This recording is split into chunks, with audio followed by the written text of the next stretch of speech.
Welcome back, EntreLeaders. Hope you had a great week. I missed you guys, and you made it to week 3. I hope you've been loving this series as much as I have. I can't believe we're giving this stuff away. Next up, Groeschel is taking the stage. He's the founder and senior pastor of Life Church, a best-selling author, and host of the Groeschel Leadership Podcast. He's going to help you change how you think so you can improve your leadership, your team culture, and your business. And be sure to watch all the way to the end because like I teased last week, I have 2 big announcements for you after the video. And don't skip ahead. Come on now, have some integrity. It's worth the wait, I promise. So get out that notepad because you are going to need it. Without further ado, here's Groeschel.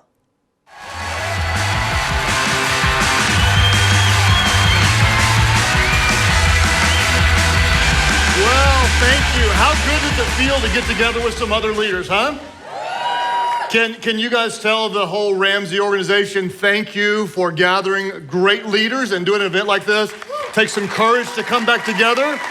And just hearing the sessions today, it just builds my faith in a time where it's so easy to be discouraged with so much bad news.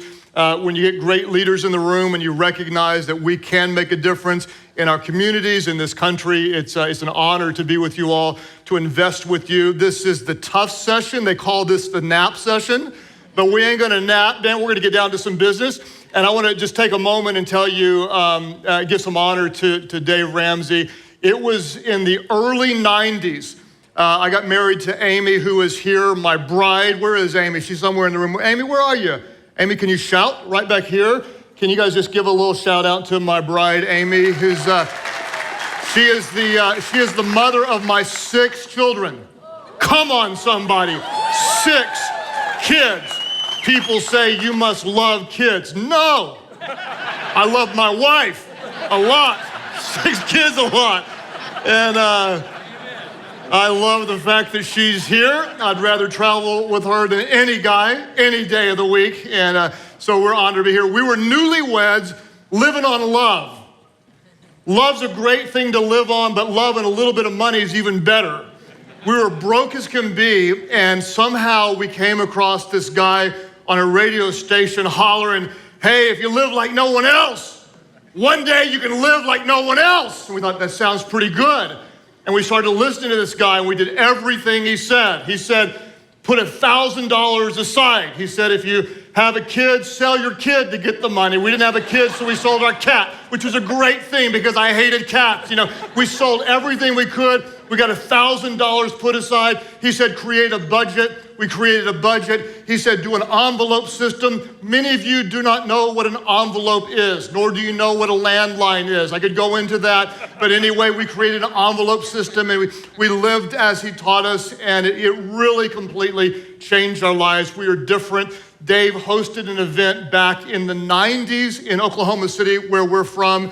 It a sold-out arena of 800 people gathered together in the 90s, and we volunteered for the event, like, let us just do something to give back.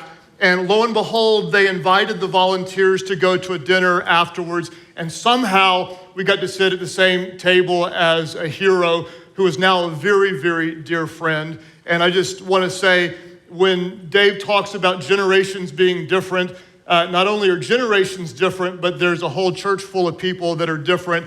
When we learn to wisely steward the resources at hand, those of you who know Dave from a distance, he's one of the people that when you get to know him up close, your love and admiration goes even up from there. True man of integrity, a guy who really leads a world-class organization, meaning you ask the employees here and they are led well, they are loved generously. This is a fantastic world-class culture.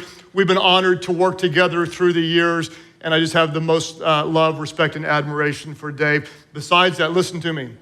The dude is in his late 50s and can still barefoot water ski. Come on, somebody. That's cocky all day long. Could you guys show a little bit of honor to a great man for gathering us together? It's fun to be with you. What I want to do in our session is I want to tell you just a little bit of our story. I am a pastor who leads a church, and use that to help introduce what I want to talk to you about in this session. I started Life Church along with Amy back in 1996. We had about 40 people in our core group, and we started in a borrowed 2-car garage that had been converted to a dance studio, which was amazing because they had mirrors. And so whenever 40 people gathered, it looked like 80 people gathered, which was a great blessing. The problem is when it came to their financial contributions, they were all young. They gave like there were about 10 people in the room, and so the mirrors didn't help there. We had nothing when we started, like literally nothing. The only thing we had borrowed green felt back chairs, and we owned one thing. We owned an overhead projector. Now, for those of you born after 1990, I would have to explain what an overhead projector is to you. It was a high-tech device that would take a screen with handwritten or printed notes, ours were handwritten, and it would then project the words of a worship song onto a wall. In our case, it was onto a back of a garage. In fact, you can see the overhead projector, and there I am with a braided belt and pleated khakis, doing my best to represent all things godly back in 1996. And that was the only thing we owned, was this overhead projector. We had an overhead projector flipper. There's a spiritual gift called the flipper, and their role is to take the projections off, and if you're singing one verse of the song, you put on the next one. The problem is our overhead projector flipper, his name was Jerome. He was a new follower of God, and he had had a finger shot off in a drug deal that went bad. Like for real. He only had 4 digits. And so whenever he would flip the worship tunes, people were trying to sing, but they would be counting fingers up on the wall. 1, 2, 3, 4, 1, 2, and they were incredibly confused. What was amazing about our little church is it started to grow, and we outgrew this little garage, and we moved into an elementary school, and then we outgrew the elementary school, and we moved into a 7,000 square foot bicycle factory. We were there for 3 years saving up our money, and we built a little 450-seat building that was our own building, and then we blew out some walls and expanded from there. And then back in the year 1999 or so, we were most likely, if not the first church to start meeting in more than one location, certainly among the first 2 or 3 churches that started meeting in a couple of locations, and then 3 or 4. And we grew and we grew and we grew and we grew and we grew until one day we didn't. And then a year later, we actually were a little bit smaller than we were the year before. And we had that moment of panic that most of you will probably have at some point in your organization, which is, what do we do when we hit an apparent ceiling? Or, for more context, what do we do when we shut the global economy down for 3 months or so? What do you do when you find yourself in a situation where what you were doing isn't working in the way it was working before? How do you grow? How do you survive? How do you change? The truth of the matter is, COVID or no COVID, whatever you lead eventually will tend to hit a ceiling or a plateau or even a decline. Over the lifetime of your leadership, as we've followed Dave now for going on almost 30 years, over 25 years, we've been through 2008, we've been through terrorist attacks, we've been through different types of economic times, different types of political leaders. You will go through different seasons, and your organization will have times of booms and busts, and we have to learn to work through these seasons. Why is it that we tend to settle? Why is it that change can often be difficult? It's because organizations love to settle. People love to do what they did in the past. They love what's comfortable, they love what's predictable, and they love what's known and what is safe. The challenge is, especially in this current climate, doing what we did before is not guaranteed to work. More so than doing what we did before, I would argue that thinking in the way that we thought before is not as guaranteed to work. What tends to happen whenever the world changes or whenever we hit some sort of a ceiling, we tend to think, well, now we need to just do something different. What is everyone else doing? What do we need to do? I would suggest to you, before we start to change what we do, instead we need to first change how we think. Before we change what we do, we need to change how we think. For example, I mentioned that we have 6 children. In order to parent 6 children, you have to think different than someone who has 1 or 2. For example, how many of you have one child? Just show of hands, all around the room, one hand. Okay, if you're married, you still are in a point where you have a 2-on-1 defense. In other words, you've got someone else to help cover the territory anytime you need help. How many of you have 2 children? Raise up your hands. If you're married, you're man to man. You take this one, you take that one. Those of you with 3, raise your hands. You're in zone defense for the rest of your life. When God is like, you got to do this. When you have 6, everything changes. That's why I'm a Christian. Hey, we need all the help we can get. When you have 6, your dining habits change. You don't even go out to Red Lobster very often with 6 because it's dangerous for everybody involved. Your vacations change. For years, I drove a Christian car, a Honda Accord. All the disciples gathered in one. Thank you very much, okay? But you don't drive a Honda Accord when you have 6 kids. What I thought for so long is that a bigger organization is simply a smaller organization that got bigger. But that is not true at all. You heard what Dave's team said today. When you get to 900 employees, things tend to move slower. They're a little bit more complicated. You have to fight against unnecessary bureaucracy. The systems can bog down. A growing organization is not just a smaller organization that grows bigger. We have to redesign, reprogram how we think. And more than ever before, as we look at the current climate that we're in, if we don't think different, we may not survive. If we do think differently, not only can we survive, but we can honestly thrive, I believe, and have our best days ahead of us. What do we know about every major crisis? A couple of things if you're taking notes. Every major crisis creates unexpected problems. And all of you say, duh, they're everywhere. But at the same time, every major crisis creates unprecedented opportunities. And Dave, I'm sorry about the word unprecedented. I know you hate that word. Let's just call it unexpected opportunities as well.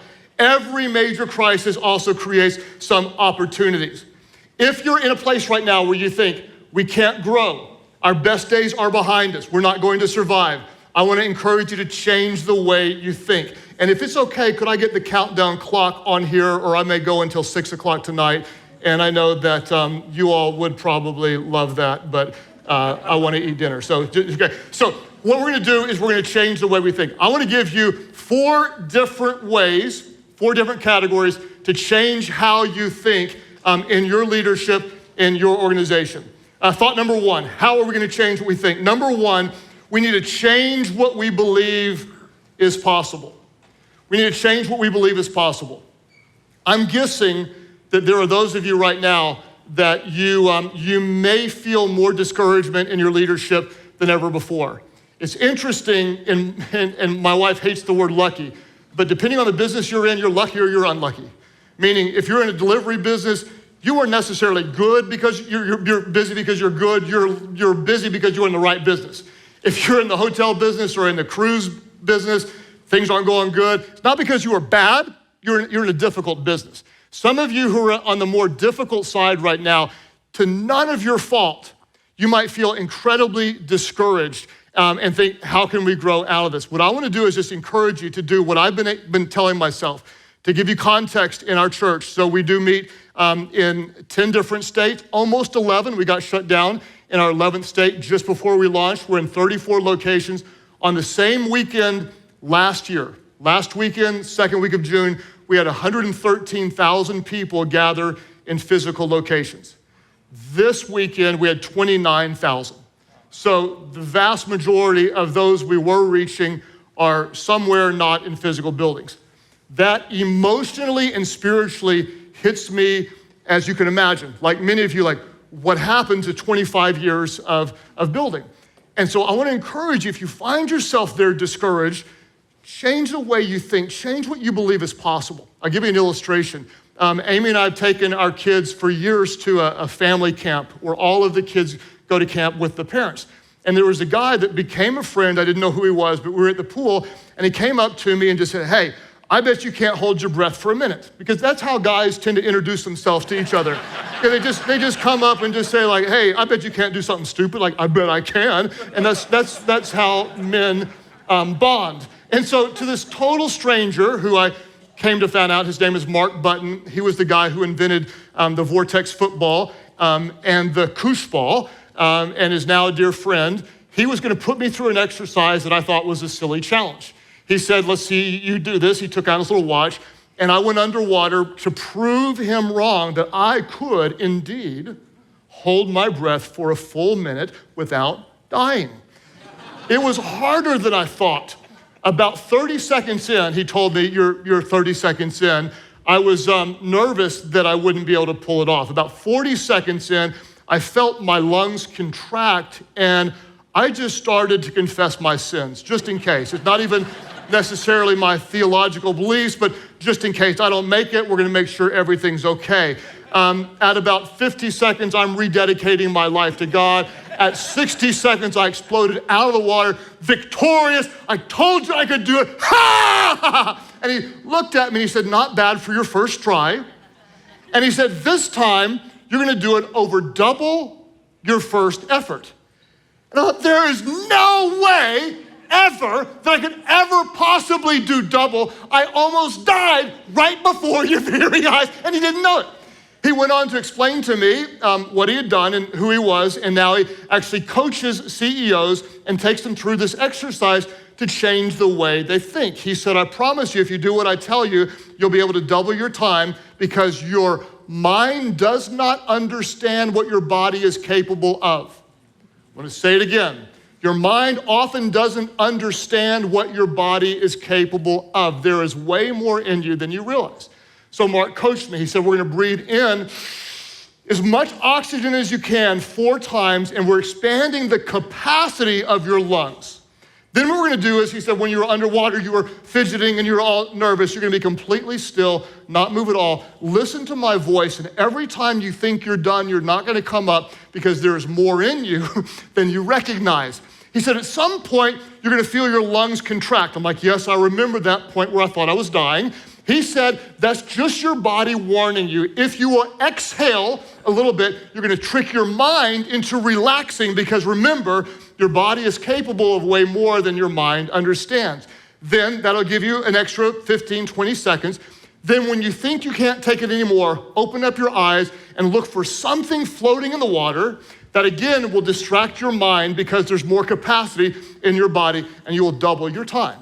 So sure enough, I did everything he said. 4 times I took in as much oxygen as I could. I floated, I was very, very still. I listened to his voice, and he kept telling me, don't come up, Groeschel, there's more in you. Don't come up, there's more in you. Don't come up, there's more in you. At 30 seconds, don't come up, there's more in you. When I passed a minute, I realized I had some momentum. What I didn't realize is that Mark had been lying to me from above the water, giving me a false time that was not real. When he told me you were at 45 seconds, I was already past a minute, but I didn't realize it. When he told me that I was at 1 minute and 15 seconds, I was way past that, because he was lying to me, because my mind didn't understand what my body was capable of. At one point when my lungs contracted, I blew out a little bit, and there I relaxed, and then I looked for something. The second time I did this, I was underwater. The first time I almost died at 1 minute. The second time I was underwater for 2 minutes and 45 seconds. Oh, come on, EntreLeadership. If you don't clap for that, I'm not gonna keep on going. Come on, wake up, afternoon session. There's no napping here. 2 minutes and freaking 45 seconds. Almost tripled my time. I wanna tell somebody here, change the way you think. Whenever Dave looks at his organization and revenue is going down, they regroup and say, what product can we create? What service can we provide by this afternoon?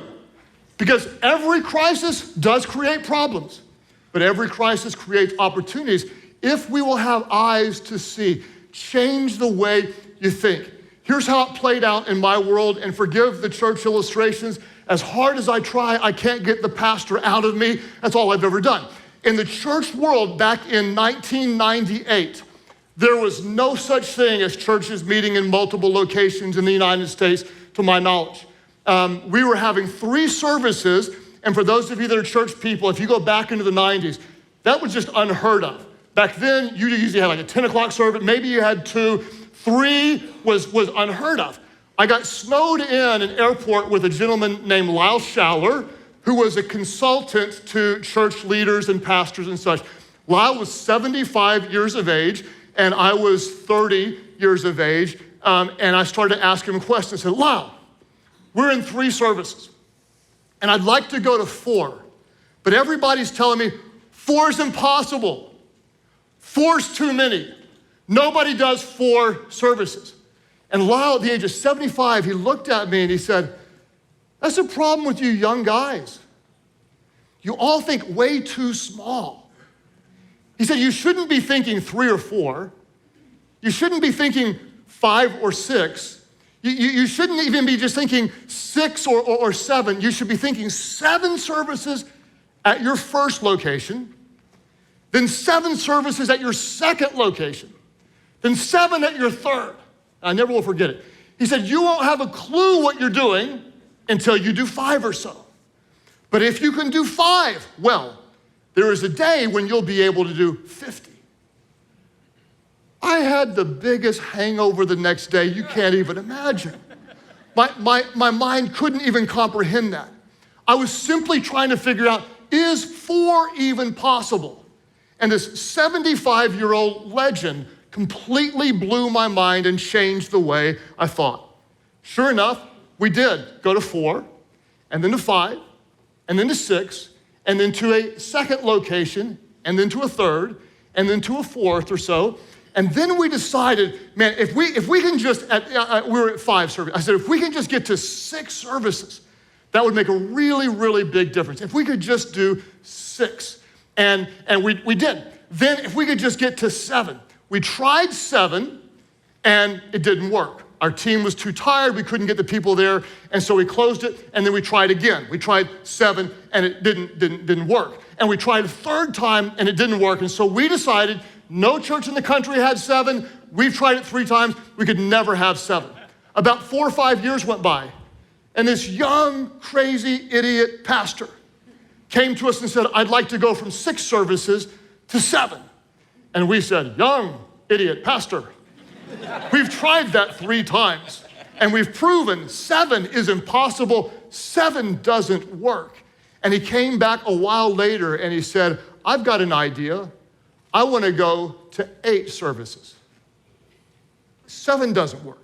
8 will never work.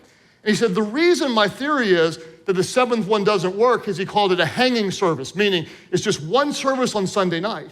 And in the church world, it works much better if you have a pair because people can worship at one and serve at one. And he presented an idea where our staff would work less, not more. We would engage more volunteers. We wouldn't have a hanging service, but we would have 2 at one slot. And we gave him permission to try. And guess what? 8 services worked. Let me tell you how big of a breakthrough this is. If you've got 20 locations, and you can add 2 services per location with no additional staffing costs, no additional building costs, that is a breakthrough, revolutionary, God-honoring, people-reaching idea. You can clap for that because it is a breakthrough. If you listen, change the way you think. Then eventually we went to 9, and we have now maybe 4 or 5 campuses that pre-COVID had 9 services. Before Lyle died, I called him, we were friends. I said, Lyle, guess what, man? We got some places that have 8 services, got a few that have 9. And he said, I thought that was impossible. I thought 7 was the max. I never thought you could do more than 7. I said, Lyle, that's the problem with all you old guys. You think way, way, way too small. I want to just speak honestly to someone right now who is so discouraged in your thinking that you feel like growth or survival is not possible. Change the way you think. Change the way you think. Look for opportunities even in the middle of the pain. One of my mentors, who was a friend before he had anything, now he's worth probably $500-600 million. I asked him, I said, what do you think with this election? If candidate A is, what do you think of the economy? Candidate B, what do you think to the economy?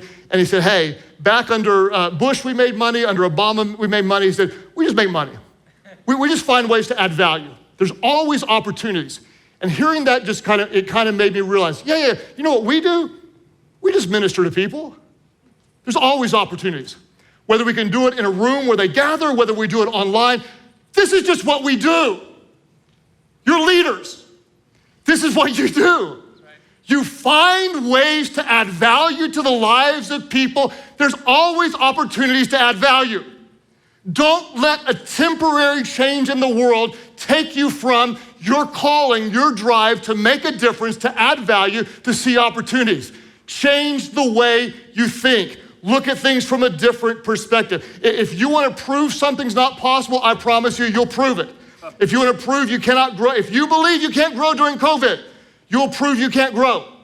If you want to believe that your location is bad, the climate's too bad, you will prove it. If you don't believe something is possible, you will prove that it's not. The bottom line is this: you can make excuses or you can make progress, but you can't make both. Somebody needs to hear this. Change the way you think about what you believe is possible. The second area to change is this: change how you empower people to grow. Change how you empower people to grow. I've loved watching Dave's organization grow from 100 or so people up to 900 or so people. The strength of Dave's organization is in the quality of the people that are here. The people are amazing. It's all about the people. The challenge is, and you all know this in your organization, is a good leader at one point when your organization grows. Sometimes they're not a good leader at the next level. Occasionally, an organization will outgrow the quality or the talent of that leader. Do you know what I'm talking about? Raise your hand if you know what I'm talking about. Okay, don't point at that person if they're sitting next to you. That would be rude. But you know what I'm talking about. If in your organization it outgrows enough people, those people end up becoming the lid to your progress. Because we know in every organization, your people matter, they drive it. The potential of your organization always lies in the strength of its people. How do you find great people? When you look around Ramsey Solutions, you just see great people everywhere. How do you find them? How do you find them? How do you find them? You don't just find them, what you do is you build them. You find good people and you invest in them and you make great leaders out of otherwise ordinary people. What I would encourage you to do in any season, pre-COVID, middle of COVID, post-COVID, look for qualities in people that others overlook. Look for greatness in people. In fact, during this season right now, you have more potential to find untapped greatness because you're gonna look around, there are gonna be certain people who are not letting the current climate limit their potential. They're seeing opportunity, they're coming up with ideas. Look for those qualities in people that others overlook. Some people say, like, how did you become a pastor? Because I was a business major in college, a business marketing major when I became a Christian, and then I never thought to change majors. I just graduated, I was a business major, like, I wanna be a pastor. And everybody said, we don't care, we hire religion majors. And so I couldn't get hired at any church. My pastor had a Bring a Friend Sunday. He said, next week, I've never met my pastor. He said, next week, bring as many people as you can to church.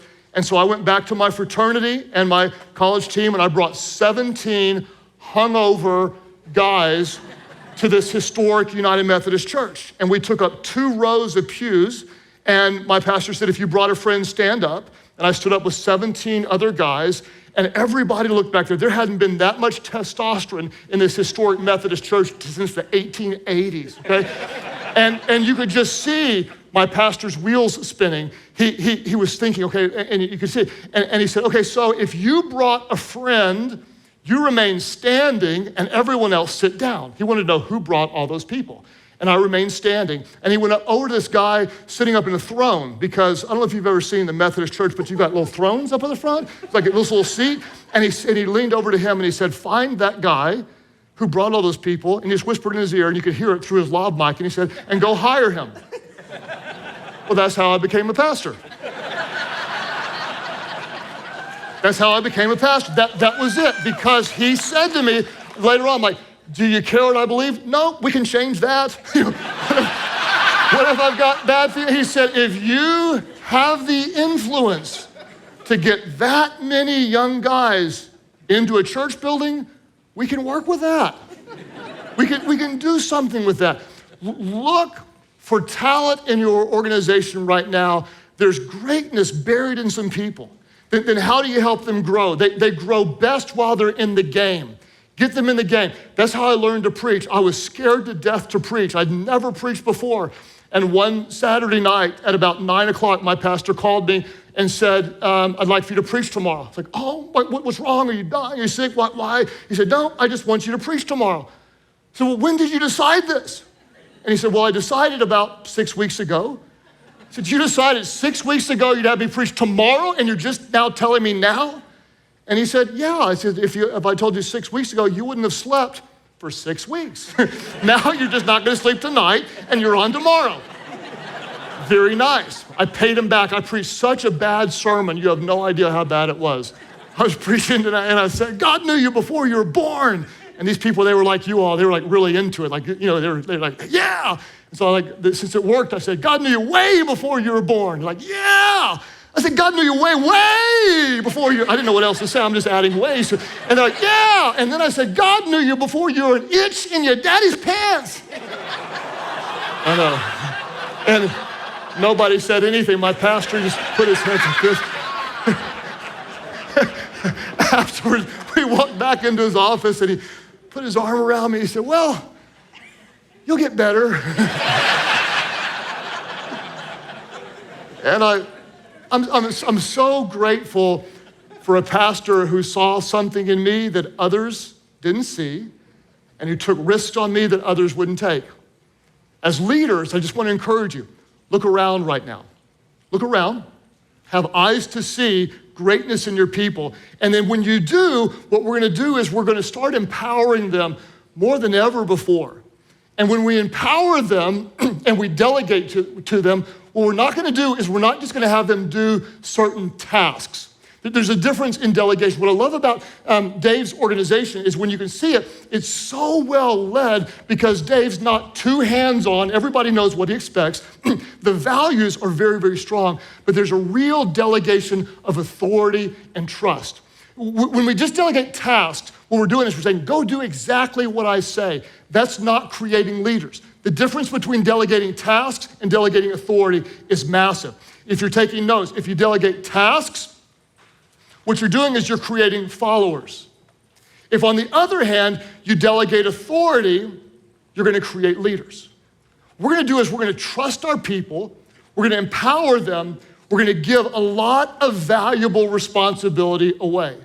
For example, let's play a little game just for fun.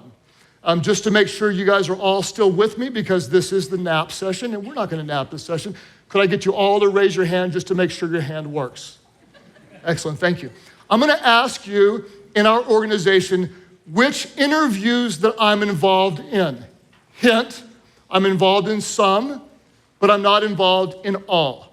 So let's just play a little game. How many of you would think that I would interview my personal assistant? Raise your hand. Doggone straight, I would.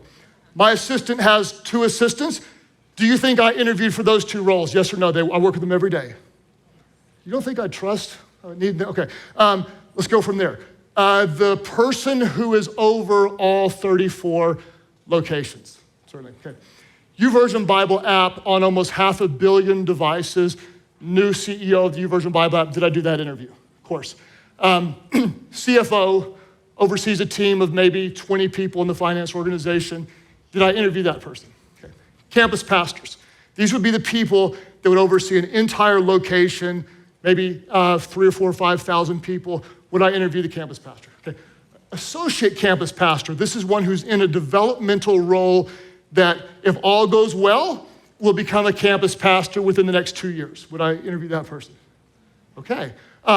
Youth pastor. Local youth pastor oversees local youth. Not many people think I care about youth. Kids pastor. Okay, how about the person who's over maybe 50 or so youth pastors, the boss of all those? Okay, we'll stop here. We could do this all day. In the last 15 years, the only role that I've interviewed for is my personal direct assistant, and not a single other role that I've suggested. Okay, why? Because I have an amazing team of people that are actually better interviewers than I am. In the early years, I interviewed, hired, and trained everyone, without exception, for the first 5, 6, 7 years. Every single one I invested in firsthand. At this point in the organization, we have such great leaders that not only do I not have to be involved, but by being strategically uninvolved, what I've done is allowed them to make mistakes, to grow into world-class leaders. You don't have an organization that meets in multiple places, multiple states, if you have to be involved in too many places. In fact, I would argue that the strength of your leadership is not based on what you're involved in, but what you trust others with. Oh, that was so good. I wish I could say it again. I've never said it before. It just kind of came out. That honestly, your importance is not based on what happens when you're in the room, but the value of your importance is based on what you trust people to do when you're outside the room. The difference between a good organization and a great organization is often not just how great you are, but it's how great the people are around you. And in this very complicated season, the opportunities have never been more ripe to see greatness in people that you may not have seen otherwise. This is the time to invest in them. This is the time to believe in them. This is the time to take risks, because you can take risks better now than you could have 5 or 6 months ago. The potential of your organization always rests in the strength of its people, and we have to build them. Whenever your organization outgrows a leader, listen to me, and everybody around knows that person is now incapable, incompetent, or maybe even toxic. Anytime your organization outgrows a person, you have no idea how much credibility you as a leader lose when you allow incompetence and sanction it. If you don't deal with a problem, everybody else knows when he's a problem. Everyone else knows when she's a problem. If you don't deal with it, you lose credibility. You build them, you build them, you build them, you build them. You help them grow, or guess what? You set their future free. This is a great little thing. Just do this with me. You help them grow, or you help them go. And that sounds unloving, but it's not. Because if they're not right for your organization, that means they need to be somewhere else where their gifts are a match. It's unloving to let an incompetent leader stay where they are. It's not fair to the rest of your team, and you're going to be losing credibility. We're going to give it away, we're going to give it away. And you may say, okay, well, Craig, so you got all these world-class leaders. What if they leave? What if they leave? Here's what I found. The more authority you give, the less likely they are to leave, because they've got the ability to lead where they are. But what if we raise them up and they leave our organization? A better question to ask is this: what if we don't empower them and they stay? What are we going to do? We're going to change how we think about potential, about what we believe is possible. We're going to change how we empower people to grow. Number 3, we're going to change how we create systems, especially during this time, how we create systems. What's funny is whenever you think about people who win and lose, or people who are successful or unsuccessful, they typically have the same goals, just very different results. For example, in any business, I don't know anyone who says, our goal is to decrease revenue by 12%. Nobody says it. Everybody wants to be profitable. In church world, nobody says, we want to split the church this year. No, everybody wants to reach more people. There's no sports team out there that says, our goal is 5th place. 5th place. Everybody wants to win. But even though the goals are similar, the results are really, really different. Why? Because goals don't determine success. Systems determine success. If you haven't read the book by James Clear on habits, he says this. He says, you don't rise to the level of your goals, you fall to the level of your systems. So powerful. What's a system? Very simply, a system is a set of principles or procedures that determine how something's done. It's how you do the what. That's a system. When you walk around Ramsey organizations, you can smell the quality systems. They're everywhere. Excellence is not an accident. It's a result of well-trained out systems according to values. You can feel them everywhere. I'll give you an example. I'm going to tell you a story about 2 chicken restaurants. One of them, I'm gonna give you the real name. The other one, I'm gonna make up a name because I'm gonna talk really bad about them and I don't like being sued. Okay, let's start with the bad one. When I was growing up, I'm gonna call this restaurant Grandma's Chicken. When I was growing up, Grandma's Chicken was the best place to go to get really unhealthy food. It was amazing. Best chicken fried steak and gravies. There's a little grandma that would walk around and give out free biscuits with honey and butter. It was amazing. I hadn't been to a Grandma's Chicken in probably 20, maybe 30 years. And I was with my kids and I saw a Grandma's Chicken maybe a decade ago or so. Oh, I'm gonna take you to this place. You're gonna love it. We walked in and it was nasty. It was horrible. The service was bad. There was no one even at the counter. And this young teenage girl came out annoyed as if she had to wait on us. The order came out wrong. The food was bad. There was no grandma. No grandma, no free biscuits. When I went into the bathroom, my feet stuck to the floor. I don't know about you, but anytime I see dirty bathroom, I fear dirty kitchen. Ah, nasty. So I just decided this was a bad Grandma's restaurant. About 2 or 3 years later, we saw another Grandma's Chicken in another town. We went in there with great expectations, and it was an equally disappointing experience. Contrast that with our first time in a chic filet. Maybe 15 years or so ago. My family was in Florida. My kids were young, 6 kids under the age of 11. We walked in. It was like walking in with 6 drunk squirrels. They were everywhere. And we walked into this very clean, crisp, vibrant atmosphere that just felt like a place you wanted to live. And one of the ladies came out and said in a very appropriate way, because normally this would be creepy, but she just said, "Can I help you with your children?" And she looked so trustworthy that I just thought, you can have them all day. We'll come back. Like, yes, you can help me with my children. And she took our baby and took our baby down in a little kid's chair and got my kids a balloon. And we ordered, and they treated us like we were at a high-end restaurant, meaning like they came and served us at the table and kept asking us if we needed anything. The service was blow away outstanding.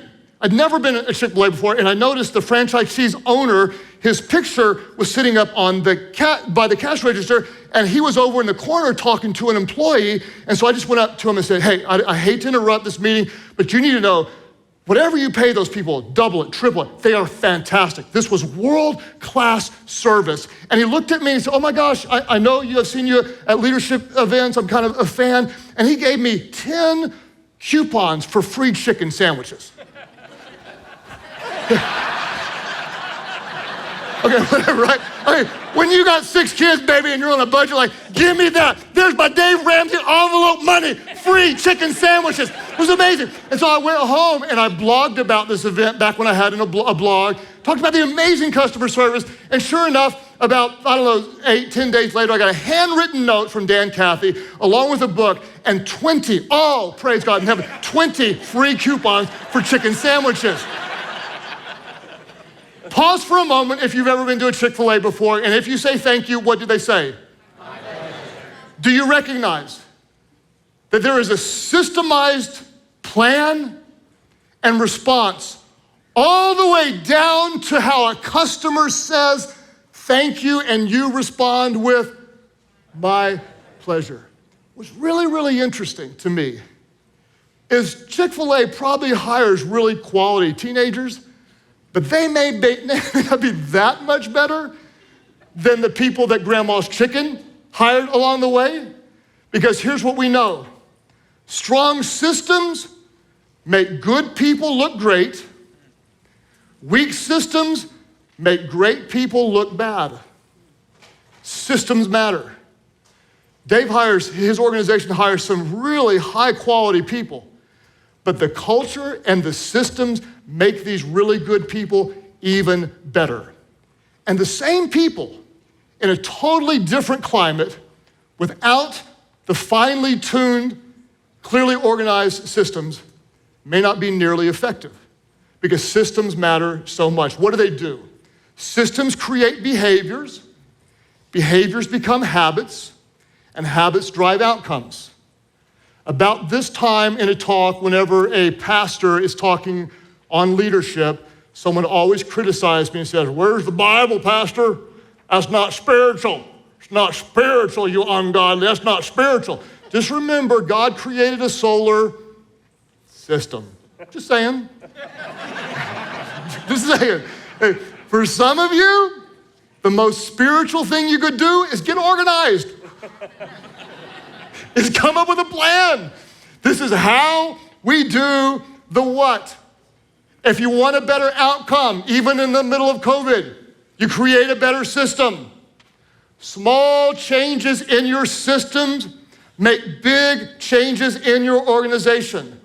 I'll give you an example. I'm proud to say, because, and this isn't a brag, to use Dave's lines, but this is to tell you that these principles work. We are a debt-free organization in 34 locations in 10 different states. Last year we launched, I think, 6 different campuses in buildings that were paid for in cash before we ever broke ground. This year, thank you, we're on track to launch 7 new locations in entire debt-free buildings, of which we've pulled back because of obvious reasons. How do you do that?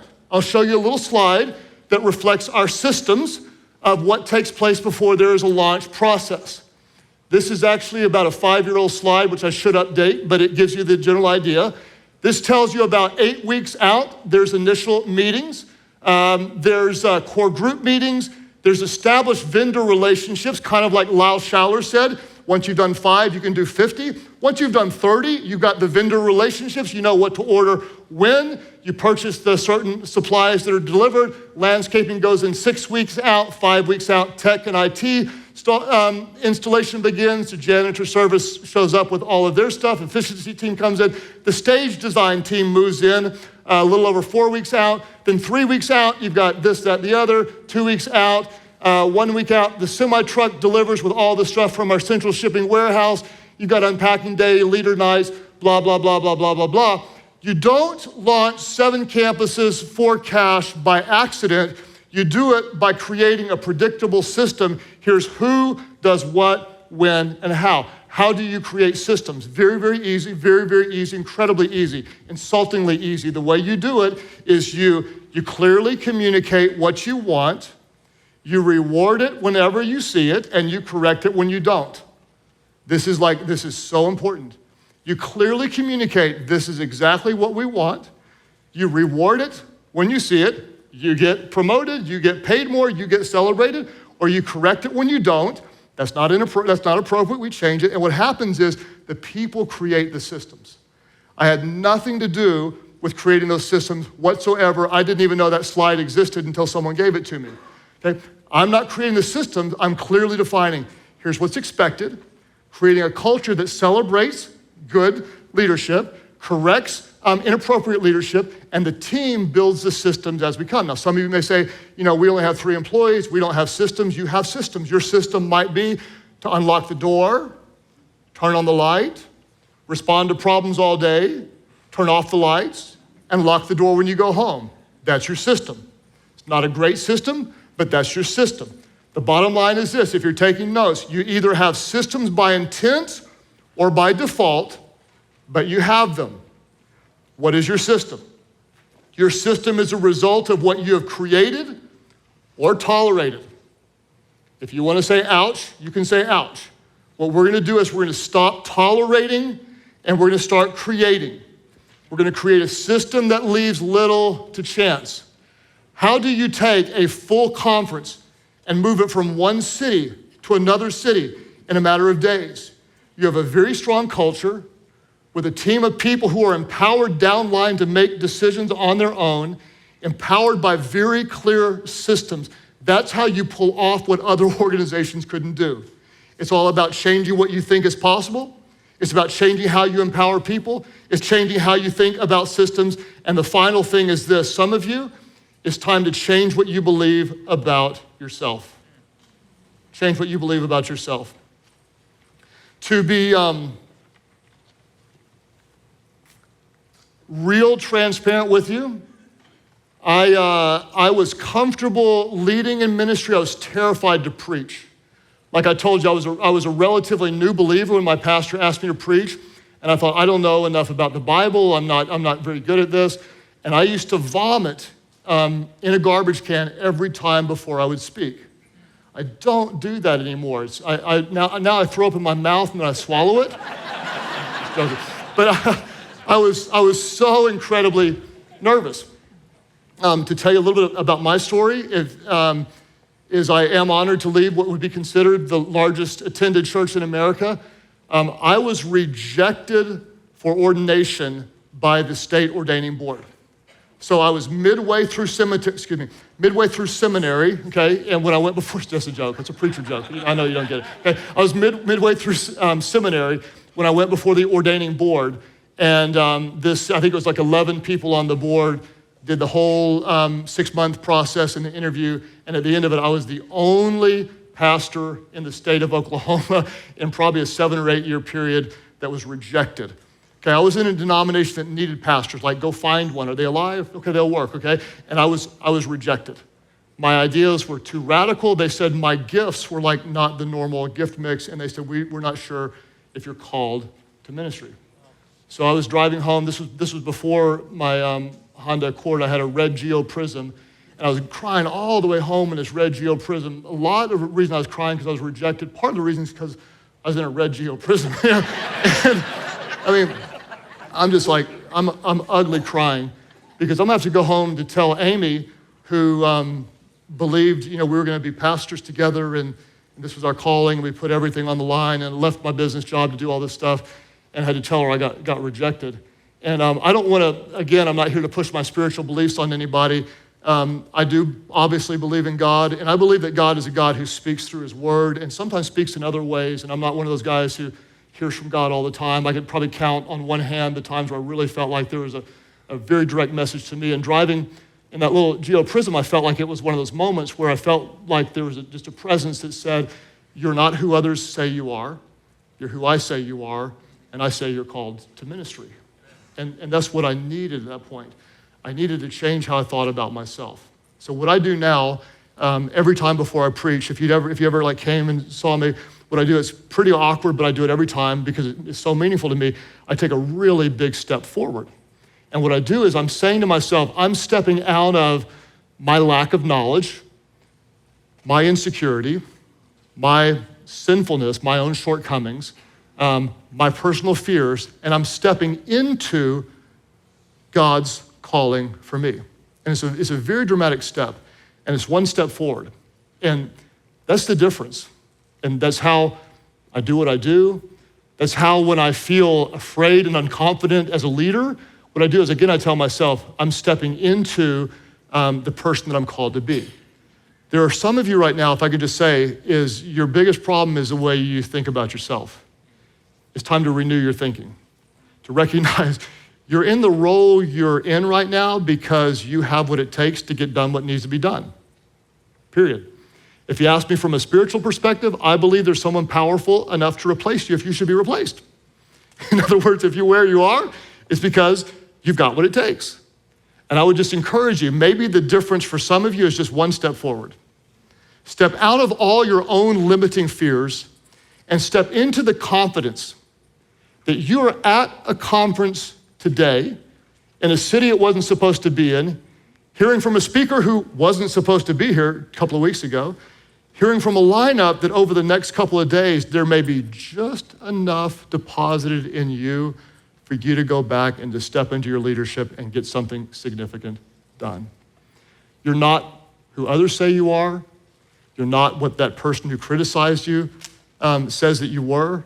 You're not what those insecure voices in your mind keep telling you, I can't, I'm not good enough. And have you ever noticed that at every season of your life, there's an excuse? When you're young, it's that you're too young. Then the problem is one day you're too old. There's never the just right day. Have you noticed that? Those of you who are older, when was it? Was it like when you were 42 and a half and like it passed and you didn't notice it?